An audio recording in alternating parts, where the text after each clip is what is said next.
नमस्कार विद्यार्थी मित्रांनो, स्वागत आहे तुमचं आजच्या नवीन व्हिडिओमध्ये। तर आज आपण 9 सप्टेंबर 2025 च्या खूप महत्त्वाच्या चालू घडामोडी पाहत आहोत। तर विद्यार्थी मित्रांनो, थोडाही वेळ वाया न घालवता आपण या व्हिडिओला लवकरात लवकर सुरुवात करूयात। तर विद्यार्थी मित्रांनो, आजचा आपला व्हिडिओ सुरू करण्याच्या अगोदर आपण कालच्या वन लाइनर स्वरूपामध्ये झटपट काही महत्त्वाच्या चालू घडामोडी पाहून घेऊयात। तर कालचा आपला पहिला प्रश्न होता, नुकतेच मुंबई उच्च न्यायालयाच्या मुख्य न्यायाधीशपदी कोणाची नियुक्ती करण्यात आली? तर न्यायमूर्ती श्री चंद्रशेखर यांची नियुक्ती करण्यात आली आहे।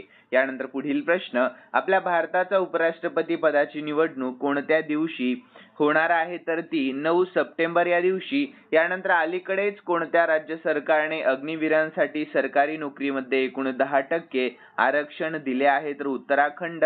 यानंतर संयुक्त अरब अमिरातीमध्ये झालेल्या पहिल्या फुजेराह ग्लोबल सुपरस्टार्सचा किताब नुकताच कोणी जिंकला? तर तो प्रणव व्यंकटेश यांनी जिंकलेला आहे। यानंतर विद्यार्थी मित्रांनो, पुढील प्रश्न, तर छत्तीसगड तेलंगणा सीमेवरील कर्रेगुट्टा टेकडीवर करण्यात आलेल्या सर्वात मोठ्या नक्षल विरोधी मोहिमेचे नाव काय आहे? तर ऑपरेशन ब्लॅक फॉरेस्ट असे नाव आहे। यानंतर नव्याने स्थापन झालेल्या जागतिक बॉक्सिंग संघटनेने खालीलपैकी कोणत्या देशामध्ये पहिली बॉक्सिंग स्पर्धा सुरू केली होती? तर युनायटेड किंगडम या। यानंतर पुढील प्रश्न, तर जागतिक साक्षरता दिवस दरवर्षी कोणत्या दिवशी साजरा करण्यात येत असतो? तर तो 8 सप्टेंबर या दिवशी साजरा केला जातो। यानंतर पुढील प्रश्न आहे आपला 8वा, तर विद्यार्थी मित्रांनो, आंतरराष्ट्रीय जागतिक मराठी उद्योजकता परिषद 2025 15 ते 18 ऑगस्ट दरम्यान कोठे संपन्न झाली? तर ती दुबईमध्ये संपन्न झाली। यानंतर नारी 2025 सर्वेक्षणानुसार राष्ट्रीय महिला सुरक्षा निर्देशांक किती टक्के नोंदवला गेला? तर एकूण 65% नोंदवला गेला आहे। यानंतर कालचा आपला शेवटचा प्रश्न 10वा प्रश्न कोणता होता? तर फेस्ट 5 आंतरराष्ट्रीय चित्रपट महोत्सवाचा उद्घाटन सोहळा कोठे झाला? तर तो कोलकाता मध्ये झालेला आहे। तर यानंतर विद्यार्थी मित्रांनो, आज आहे 9 सप्टेंबर। तर आजचा व्हिडिओ तुमच्यासाठी खूप जास्त महत्त्वाचा ठरणार आहे, कारण या व्हिडिओमध्ये मी खूप महत्त्वाचे प्रश्न घेतलेले आहेत। तर सर्व विद्यार्थ्यांनी हा व्हिडिओ शेवटपर्यंत आणि न स्किप करता पाहण्याचा प्रयत्न करायचा आहे। तर आजचा आपला पहिला प्रश्न, आपल्या भारताची पहिली पूर्णपणे डिजिटल जनगणना कोणती असणार आहे? तर याचे योग्य उत्तर ऑप्शन बी, ती आहे 16वी जनगणना। कोणती? तर 16वी। तर यानंतर याविषयी महत्त्वाची माहिती पाहून घेऊयात। तर पुढील वर्षी होणारी ही जनगणना आपल्या भारताच्या इतिहासातील पहिली पूर्णपणे डिजिटल जनगणना असणार आहे। तर यावेळी कागदी फॉर्मचा वापर होणार नाही, तर सर्व माहिती गोळा करण्यासाठी स्मार्टफोनवरील विशेष ॲप्लिकेशन वापरण्यात येणार आहे। तर हे ॲप्लिकेशन अँड्रॉइड आणि iOS दोन्ही ऑपरेटिंग सिस्टमला सपोर्ट करेल आणि इंग्रजी तसेच प्रादेशिक भाषांमध्ये देखील उपलब्ध असणार आहे। तर या जनगणनेमध्ये नागरिकांना स्वतः माहिती भरण्याचा पर्याय मिळेल, तसेच सर्व निवासी आणि गैरनिवासी इमारतींचे जिओ टॅगिंग केले जाणार आहे। तर महत्त्वाचे म्हणजे या जनगणनेमध्ये पहिल्यांदा जातीनिहाय माहिती गोळा केली जाणार आहे। तर विद्यार्थी मित्रांनो, ही जनगणना देशातील 16वी आणि स्वातंत्र्यानंतरची 8वी जनगणना असणार आहे। त्यामुळे ही ऐतिहासिक आणि तांत्रिकदृष्ट्या खूप महत्त्वाची ठरणार आहे। यानंतर विद्यार्थी मित्रांनो, पुढील प्रश्न आहे आपला दुसरा, तर ऑपरेशन सिंदूर या पुस्तकाचे प्रकाशन कोणाच्या हस्ते करण्यात आले? तर हा देखील प्रश्न खूप महत्त्वाचा आहे।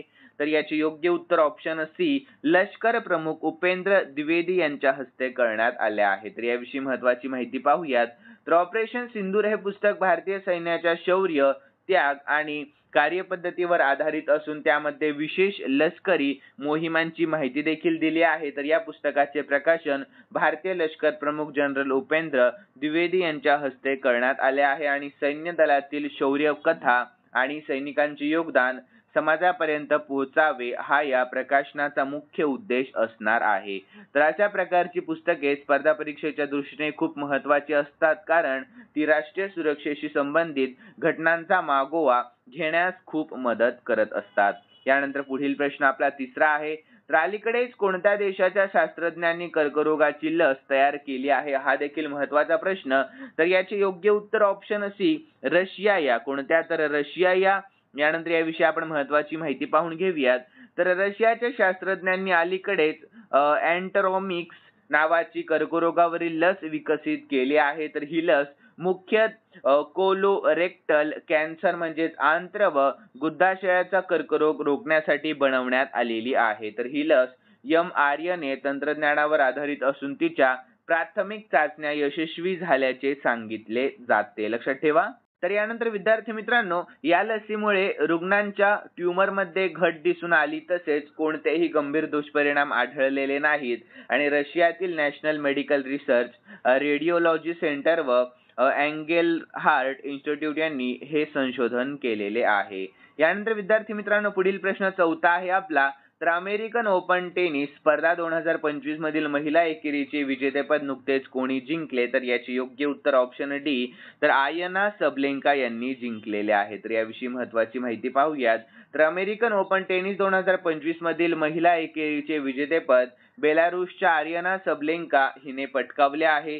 तर अंतिम सामन्यामध्ये तिने अमेरिकाच्या अमांडा एनिसिमोव्हा हिला पराभूत केलेले आहे. तर या विजयामुळे सबलेंकाने सलग दुसऱ्यांदा अमेरिकन ओपनचे विजेतेपद पटकावले आहे.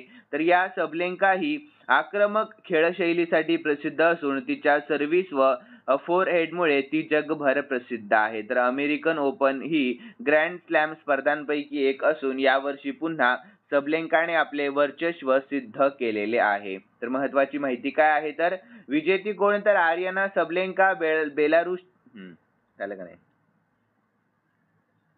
तर विजेती कोण आहे? तर आर्यना सबलेंका बेलारूसची प्लेयर आहे. तर यानंतर विजेती कोण आहे? तर आर्यना सबलेंका आणि उपविजेती अमांडा एनिसिमोव्हा आणि स्पर्धा झाली अमेरिकन ओपन 2025 आणि महिला एकेरी ही स्पर्धा होती आणि सबलेंकाने सलग दुसऱ्यांदा हे विजेतेपद पटकावलेले दिसून येते. तर पुढील प्रश्न सुरू करण्याच्या अगोदर सर्वांसाठी खूप महत्त्वाची सूचना. तर विद्यार्थ्यांनो, या व्हिडिओचं लाईकचे टार्गेट मी फक्त तुमच्यासाठी 100च लाईक ठेवलेला आहे, जास्त नाही, फक्त 100 लाईक. तर आपले हजारो व्ह्यूज जाऊन सुद्धा खूप कमी विद्यार्थी लाईक करत असतात, म्हणून तुमच्यासाठी फक्त 100 लाईक ठेवलेला आहे. आणि काल झालेल्या महत्त्वाच्या चालू घडामोडीचं एक महत्त्वाचा प्रश्न देखील मी व्हिडिओच्या शेवटी देत असतो, त्याही प्रश्नाचे उत्तर तुम्हाला जाता जाता सांगायचं आहे. आणि विद्यार्थी मित्रांनो, तुमचं लाईकचे टार्गेट आणि कमेंट मधलं उत्तर पाहून मला नवीन व्हिडिओ बनवण्याचं प्रोत्साहन आणि बळ मिळत असतं, म्हणून का होईना या 2 गोष्टी तुम्ही पूर्ण करत जा. तर चला पुढील प्रश्नाला सुरुवात करूयात. यानंतर पुढील प्रश्न 5वा आहे. तर मुंबईमध्ये पहिली ई वॉटर टॅक्सी सेवा केव्हा सुरू होणार आहे? तर याचे योग्य उत्तर ऑप्शन बी, 22 सप्टेंबर रोजी सुरू करण्यात येणार आहे. केव्हा? तर 22 सप्टेंबर रोजी. तर यानंतर याविषयी महत्त्वाची माहिती पाहून घेऊयात आपण. तर विद्यार्थी मित्रांनो, मुंबईमध्ये देशातील पहिली ई वॉटर टॅक्सी सेवा 22 सप्टेंबर रोजी सुरू होणार आहे. तर ही सेवा गेटवे ऑफ इंडिया ते JNPT दरम्यान चालवली जाणार असून प्रवासाचा वेळ फक्त 40 मिनिटे असणार आहे. तर प्रवासासाठीचे भाडे 100 रुपये निश्चित केले आहे. तर बोटींची क्षमता 20 प्रवाशांची असून भारत फ्रेट ग्रुप या सेवेमध्ये 2 ई वॉटर टॅक्सी चालवणार आहेत. तर त्यातील एक टॅक्सी सौर ऊर्जेवर चालणारी आहे तर दुसरी पूर्णपणे इलेक्ट्रिक आहे आणि यामुळे वाहतुकीमध्ये पर्यावरणपूरक पर्याय उपलब्ध होणार असून प्रदूषण कमी करण्यास मोठी मदत होणार आहे. तर उदाहरण पाहूयात आपण या प्रश्नाचे. तर पुणे मुंबई प्रवास करताना लोक सहसा ट्रेन किंवा बस वापरत असतात. तर त्याचप्रमाणे आता मुंबई JNPT प्रवासासाठी लोकांना ई वॉटर टॅक्सी हा पर्यायपूरक, स्वस्त व वेळ वाचवणारा पर्याय दिसून येत आहे. तर विद्यार्थी मित्रांनो, डोनाल्ड ट्रम्प यांनी अमेरिकाच्या संरक्षण मंत्रालयाचे नाव बदलून काय केले आहे? तर याचे योग्य उत्तर आहे ऑप्शन सी, युद्ध मंत्रालय असे केले आहे. लक्षात ठेवा, 6वा प्रश्न महत्त्वाचा आहे. तर यानंतर विद्यार्थी मित्रांनो, याविषयी आपण महत्त्वाची माहिती पाहून घेऊया. तर अमेरिकेचे राष्ट्राध्यक्ष डोनाल्ड ट्रम्प यांनी त्यांच्या कार्यकाळामध्ये अनेक वादग्रस्त निर्णय घेतले आहेत. तर त्यापैकी एक निर्णय म्हणजे अमेरिकाच्या डिपार्टमेंट ऑफ डिफेन्स म्हणजे संरक्षण मंत्रालय याचे नाव बदलून वॉर मिनिस्ट्री म्हणजे युद्ध मंत्रालय असे करण्याचा मोठा प्रस्ताव होता. तर ट्रम्प यांचे मत होते की अमेरिका जगभरामध्ये संरक्षणापेक्षा जास्त युद्ध कार्यामध्ये सहभागी आहे, त्यामुळे डिफेन्स संरक्षण हा शब्द वास्तवाशी जुळत नाही. तर म्हणूनच त्यांनी नाव बदलण्याची मागणी केली आणि हा निर्णय आंतरराष्ट्रीय स्तरावर चर्चेत राहिला आणि अमेरिकाच्या परराष्ट्र धोरणाबाबत टीका देखील झालेली आहे. यानंतर पुढील प्रश्न 7वा आहे आपला. तर कोणत्या राज्य सरकारने बॅलेट पेपरवर मतदान करण्याचा मोठा निर्णय घेतला? तर याचे योग्य उत्तर आहे ऑप्शन सी कर्नाटक या. कोणत्या? तर कर्नाटक या. तर याविषयी महत्त्वाची माहिती पाहूयात. तर अलीकडेच कर्नाटक राज्य सरकारने काही स्थानिक स्वराज्य संस्था निवडणुकांसाठी बॅलेट पेपरवर मतदान घेण्याचा मोठा निर्णय घेतला. तर सामान्यतः आपल्या भारतामध्ये निवडणुका म्हणजेच इलेक्ट्रॉनिक वोटिंग मशीन म्हणजेच ईव्हीएम द्वारे घेतल्या जातात. तर मात्र कर्नाटकमध्ये स्थानिक निवडणुकांमध्ये पारदर्शकता व मतदारांचा विश्वास वाढावा यासाठी जुन्या पद्धतीने म्हणजेच बॅलेट पेपर प्रणाली वापरण्याचा मोठा निर्णय घेण्यात आलेला आहे. तर यानंतर विद्यार्थी मित्रांनो, या निर्णयावरून राज्यामध्ये राजकीय चर्चा रंगली असून विरोधी पक्षांनी ईव्हीएम वर विश्वास नसल्यामुळे सरकार हा निर्णय घेत असल्याचे म्हटले आहे. यानंतर पुढील प्रश्न आहे आपला 8वा. तर विद्यार्थी मित्रांनो, महत्त्वाचा प्रश्न आहे. तर ज्येष्ठ नागरिकांसाठी आयोग स्थापन करणारे आपल्या भारतातील पहिले राज्य कोणते आहे? तर याचे योग्य उत्तर ऑप्शन सी ते आहे केरळ हे राज्य. कोणते? तर केरळ हे राज्य ते ठरले आहे. तर याविषयी महत्त्वाची माहिती पाहूयात. तर आपल्या भारतामध्ये वृद्ध लोकसंख्या झपाट्याने वाढत आहे. तर त्यांच्या समस्या, हक्क आणि कल्याण याकडे लक्ष देण्यासाठी केरळ राज्याने ज्येष्ठ नागरिक आयोग म्हणजे सिनियर सिटीजन्स कमिशन स्थापन करण्याचा मोठा निर्णय घेतलेला दिसून येतोय.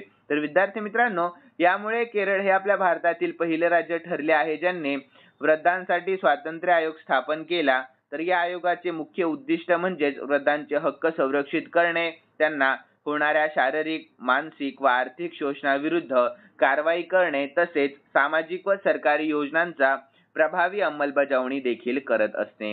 यानंतर केरळ सरकारने या आयोगाद्वारे वृद्धांसाठी न्याय मिळवून देण्याची व त्यांचे जीवनमान सुधारण्याची दिशा दिलेली आहे. यानंतर पुढील प्रश्न 9वा आहे आपला.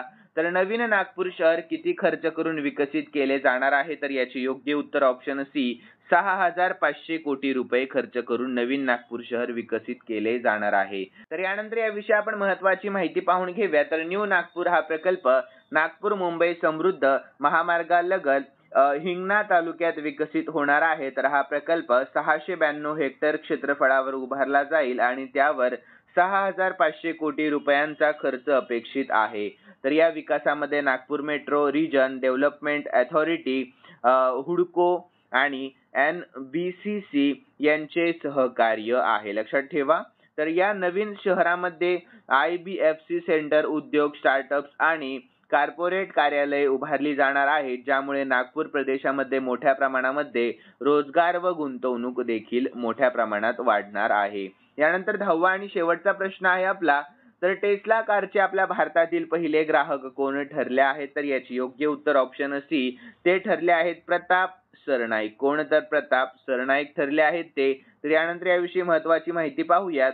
तर विद्यार्थी मित्रांनो, जगप्रसिद्ध अमेरिकन इलेक्ट्रिक वाहन निर्माता कंपनी टेस्लाने आपल्या भारतीय बाजारपेठेमध्ये प्रवेश करण्यासाठी प्रक्रिया सुरू केली आहे आणि आपल्या भारतातील पहिली टेस्ला कार खरेदी करणारे ग्राहक म्हणजे शिवसेना पक्षाचे आमदार प्रताप सरनाईक हे आहेत. तर विद्यार्थी मित्रांनो, ही घटना खूप महत्त्वाची ठरते कारण टेस्लाच्या कार पर्यावरणपूरक, अत्याधुनिक, तंत्रज्ञानमुक्त व भविष्यातील ग्रीन मोबिलिटीचा मार्ग दाखवणाऱ्या मानल्या जातात. यानंतर आपल्या भारतासारख्या मोठ्या बाजारपेठेमध्ये टेस्लाचा प्रवेश इलेक्ट्रिक वाहन उद्योगासाठी टप्पा ठरेल. यानंतर उदाहरण पाहूयात आपण महत्त्वाचे. जसे मारुती 800 ने भारतीय वाहन उद्योगामध्ये क्रांती घडवली, त्याचप्रमाणे टेस्ला कार आपल्या भारतातील इलेक्ट्रिक वाहन क्रांतीचे नेतृत्व करेल अशी अपेक्षा आहे. तर प्रताप सरनाईक यांची ही खरेदी या बदलाचे प्रतीक देखील मानली जाते. यानंतर विद्यार्थी मित्रांनो, खालील प्रश्न मी स्पेशली तुमच्यासाठी ठेवलेला आहे आणि हा प्रश्न आपण कालच्या चालू घडामोडीमध्ये पाहिला होता. तर विद्यार्थ्यांनो, खूप महत्त्वाचा प्रश्न आहे हा. सर्व विद्यार्थ्यांना या प्रश्नाचे उत्तर येणे अपेक्षित आहे. तर प्रश्न पाहूयात आपण. नुकतेच मुंबई उच्च न्यायालयाच्या मुख्य न्यायाधीशपदी कोणाची नियुक्ती करण्यात आली? तर खूप महत्त्वाचा प्रश्न असल्या कारणाने सर्वांनी आपल्या कमेंट बॉक्समध्ये या प्रश्नाचे उत्तर द्यायचं आहे. ठीक आहे. आणि तुम्हाला जर आजचा आपला हा व्हिडिओ आवडलेला असेल तर सर्वांनी या व्हिडिओला जाता जाता लाईक करा आणि सबस्क्राईब करायला अजिबात विसरू नका. तर चला भेटूयात नवीन व्हिडिओमध्ये. धन्यवाद.